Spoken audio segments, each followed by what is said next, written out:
आज हम एक ऐसी कहानी की गहराई में उतरने वाले हैं जो इच्छाओं और उनके भयानक नतीजों के बारे में है। एक ऐसी कहानी जो ये सोचने पर मजबूर कर देती है कि अगर किसी की हर मुराद पूरी होने लगे तो उसकी असली कीमत क्या चुकानी पड़ सकती है। और यही सवाल इस पूरी कहानी की जड़ है। जब कोई कुछ पाने के लिए किसी भी हद तक जाने को तैयार हो, तो क्या उसे उस इच्छा की कीमत चुकाने के लिए भी तैयार नहीं रहना चाहिए? चलिए पता लगाते हैं। कहानी की शुरुआत होती है आधी रात को। एक घने सुनसान जंगल में मुकेश नाम का एक आदमी है जो अपनी जान बचाने के लिए बेतहाशा दौड़ रहा है। उसका दिल जोर जोर से धड़क रहा है। उसे नहीं पता कि उसके पीछे क्या है, लेकिन उसे ये जरूर पता है कि मौत बहुत करीब है। और तभी अंधेरे में से निकलकर सामने आती है एक बेहद खूबसूरत औरत, लाल साड़ी पहने हुए। वो उसे अपनी तरफ बुला रही है।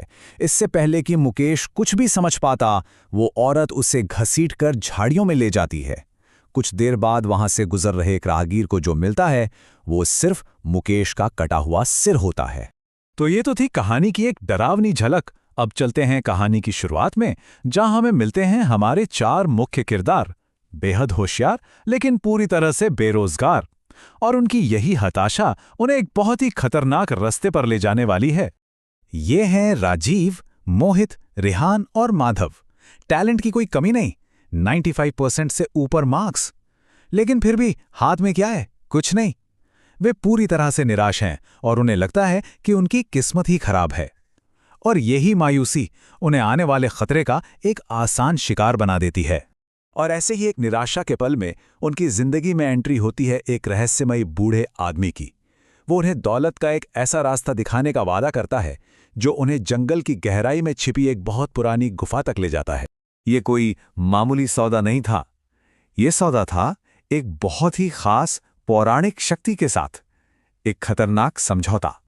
वो शक्ति है कामेश्वरी, जो कि एक यक्षिणी है। अब यक्षिणी होती क्या है? देखिए, पौराणिक कथाओं में इन्हें प्रकृति की आत्माएं माना जाता है, जो दौलत और आपकी दिली ख्वाहिशें पूरी कर सकती हैं। लेकिन इनके अपने बहुत सख्त नियम होते हैं। वो वरदान तो देती हैं, पर बदले में एक भारी कीमत भी वसूलती हैं।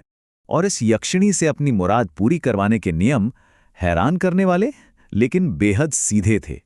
गुफा की दीवार पर एक मंत्र लिखा था, उसे 12 बार पढ़ना था। अपनी इच्छा एक कागज पर लिखकर एक छोटी सी खिड़की में डालनी थी, और बदले में उन्हें एक बंद चिट्ठी मिलेगी जिसे ठीक 3 महीने बाद ही खोलना था। और जैसे ही वो अपनी अपनी ख्वाहिशें उस खिड़की में डालते हैं, एक आवाज गूंजती है, तुम्हारी ख्वाहिश पूरी हो गई। जब वो घर पहुंचते हैं तो उनकी आंखें फटी की फटी रह जाती हैं। उनकी अलमारियां सोने और जवाहरात से लबालब भरी हुई थीं। उनकी इच्छा सच में पूरी हो चुकी थी। अगले 3 महीने मानो वो जन्नत में जी रहे थे। आलीशान पार्टियां, महंगी से महंगी गाड़ियां, विदेश घूमना, जो सोचा वो हाजिर था। उन्होंने अपनी हर ख्वाहिश पूरी की, ये भूलकर कि समय कितनी तेजी से भाग रहा है और कीमत चुकाने का दिन बस आने ही वाला है। लेकिन जैसा कि कहते हैं, हर अच्छी चीज का एक अंत होता है। 3 महीने पूरे हो चुके थे और अब वक्त था कीमत चुकाने का। सबसे पहले बारी आती है राजीव की। वो कांपते हाथों से अपनी चिट्ठी खोलता है और जो उसमें लिखा था उसे पढ़कर उसके पैरों तले जमीन खिसक जाती है। चिट्ठी में एक नामुमकिन मांग थी। उसे अपने सगे भाई सोहन को बलि के लिए उस गुफा में लाना था। राजीव ये करने से साफ इनकार कर देता है। जाहिर है, कौन करेगा? लेकिन कामेश्वरी को इनकार सुनना पसंद नहीं। वो अपना बदला खुद लेती है। वो सोहन का शिकार करती है और बेरहमी से उसकी जान ले लेती है।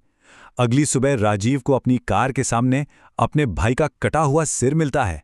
राजीव के बाद अगला नंबर था मोहित का, लेकिन उसके साथ कुछ और भी अजीब होता है। उसकी चिट्ठी रहस्यमयी तरीके से गायब हो जाती है और फिर कामेश्वरी उसे चेतावनी देती है कि अगर सुबह होने तक उसने चिट्ठी नहीं खोली तो अंजाम बहुत बुरा होगा। और मोहित अपनी चिट्ठी नहीं ढूंढ पाता। अगली सुबह जब रेहान और राजीव उसके घर पहुंचते हैं तो जो मंजर वो देखते हैं वो रोंगटे खड़े कर देने वाला था। मोहित की लाश पड़ी थी और उसका दिल सीने से बाहर निकाल लिया गया था। उसका आलीशान घर मलबे का ढेर बन चुका था। 2 दोस्तों की इतनी भयानक मौत के बाद बचे हुए रेहान और माधव की हिम्मत जवाब दे जाती है। वो भागे भागे एक ज्ञानी बाबा के पास पहुंचते हैं मदद की उम्मीद में, और वो बाबा उन्हें इस पूरे श्राप के पीछे की वो कहानी बताते हैं जो 70 साल पुरानी थी। 70 साल पहले रामदीन नाम के एक आदमी ने कामेश्वरी को बुलाया था, लेकिन 1 साल बाद उसने अपना सारा धन गरीबों में बांटकर नियम तोड़ दिया। इसकी सजा दोनों को मिली। कामेश्वरी को गुफा में हमेशा के लिए कैद कर दिया गया और रामदीन की आत्मा को श्राप मिला कि जब तक वो आज़ादी के लिए 44 शिकार लाकर नहीं देगा उसे मुक्ति नहीं मिलेगी। हाँ, वो बूढ़ा आदमी जिसने उन्हें गुफा का रास्ता दिखाया था वो कोई और नहीं बल्कि रामदीन का ही भूत था। अब जब सच सामने आ चुका था तो बचे हुए दोस्तों के पास 2 ही रास्ते थे, या तो अपनी मौत का इंतजार करें या फिर पलटकर वार करें, और उन्होंने दूसरा रास्ता चुना। उनकी योजना सच में बहुत चतुर थी। उन्होंने कामेश्वरी के ही नियमों को उसी के खिलाफ इस्तेमाल करने का फैसला किया। वे एक 5वें दोस्त सुधीर को लाते हैं जो यक्षिणी से एक ऐसी इच्छा मांगता है जो इस श्राप को ही जड़ से खत्म कर दे। रामदीन की आत्मा को मुक्ति दो और कामेश्वरी को हमेशा के लिए यहां से भेज दो। और कमाल हो जाता है, उनकी योजना काम कर जाती है। एक तेज रोशनी के साथ कामेश्वरी चीखते हुए एक पोर्टल में समा जाती है और रामदीन की आत्मा को भी मुक्ति मिल जाती है।